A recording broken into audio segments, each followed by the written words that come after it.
नमस्कार, my self Malika Parveen, assistant professor, government law college Bikaner. CPC में हमने पहले सेक्शन 15 से लेके 25 तक कर लिए। 25 तक सेक्शन हमने कर लिए। अब आगे हम सेक्शन 26 करेंगे। सेक्शन 26 के साथ में ऑर्डर 4 पढ़ते हैं, यानी सेक्शन 26 और ऑर्डर 4 ये बताता है कि वाद कैसे संस्थित किया जाता है, न्यायालय में कैसे फाइल किया जाता है कोई वाद। तो सेक्शन 26 ये बताता है कि कोई भी वाद न्यायालय में अगर संस्थित करना है तो वाद पत्र के द्वारा या अन्यथा, जैसा सीपीसी बताती है, वाद पत्र के द्वारा या अन्यथा जैसा बताया गया है, यानी न्यायालय में फाइल किया जाता है। वाद पत्र या अन्यथा जैसा बताया वैसे वाद फाइल किया जाता है।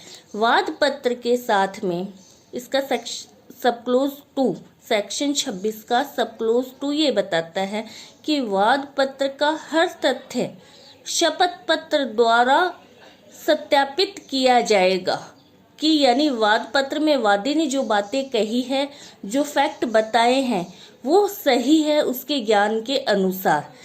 ये जो सब क्लोज 2 है, सेक्शन 26 का सब क्लोज 2 है, वो 1999 में संशोधन करके जोड़ा गया था। क्यों?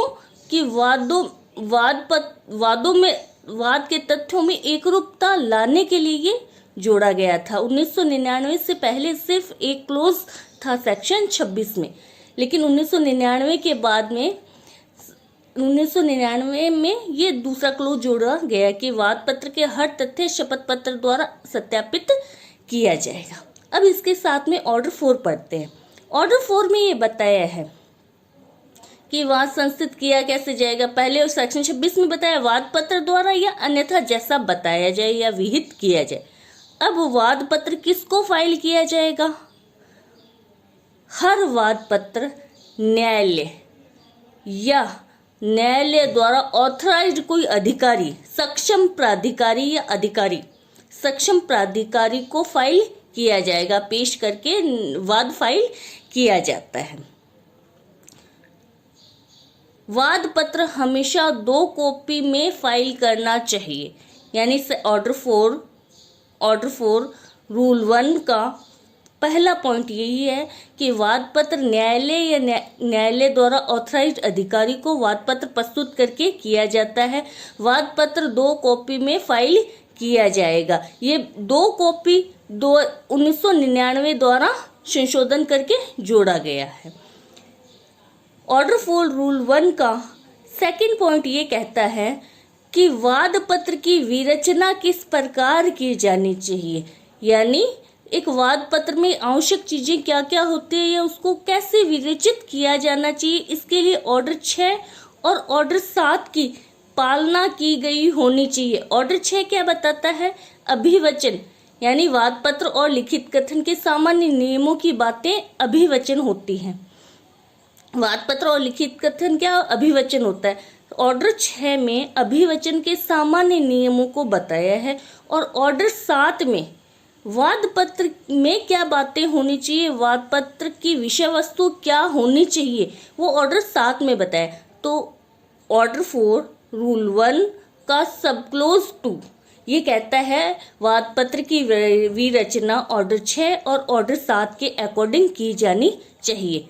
फिर ऑर्डर 4 रूल 1 का थर्ड पॉइंट ये कहता है कि फर्स्ट और सेकंड के अनुसार ही वाद पत्र की विरचना की जानी चाहिए, यानी अगर वाद पत्र 2 कॉपी में नहीं है तो वो सही नहीं माना जाएगा, या ऑर्डर 6 और ऑर्डर 7 के अकॉर्डिंग उसकी विरचना नहीं की गई है तो वाद पत्र फाइल किया हुआ नहीं माना जाएगा, यानी उसकी विरचना सही नहीं हुई है तो वो फाइल नहीं किया जाएगा, माना जाएगा। अब क्या न्यायालय में ही फाइल किया जा सकता है? नहीं, न्यायालय के किसी अधिकारी को भी वाद पत्र पेश करके वाद संस्थित किया जा सकता है। न्यायालय के कारोबार के क्रम में किसी भी दिन वाद पत्र उपस्थित किया जा सकता है। तो क्या न्यायालय से बाहर भी वाद पत्र फाइल किया जा सकता है? किया जा सकता है, लेकिन जो अधिकारी है, जो ऑथराइज्ड अधिकारी, उसी को फाइल किया जाना चाहिए और वो न्यायालय से बाहर उसे लेने के लिए बाध्य भी नहीं है। ठीक है। फिर ऑर्डर 4 रूल 2 ये कहता है कि वादों का रजिस्टर, वादों को संख्यांकित किया जाना। हर सिविल न्यायालय में एक वादों का रजिस्टर रखा जाता है। उस वादों के रजिस्टर में जब भी वाद पत्र फाइल होके वाद आता है कोई नया, तो उस वादों के रजिस्टर में एंट्री की जाती है साल वाइज कि इस साल में साल वाइज संख्यांकित किया जाता है। जिस क्रम में आता है उस क्रम में उनको संख्यांकित करके नंबर दिए जाते हैं। ऑर्डर 4 में यही बताया कि वाद पत्र कैसे फाइल किया जाता है, वाद कैसे संस्थित किया जाता है। ये ऑर्डर 4 और सेक्शन 26 दोनों को साथ में पढ़ते हैं, ये इसमें बताया। Thank you so much.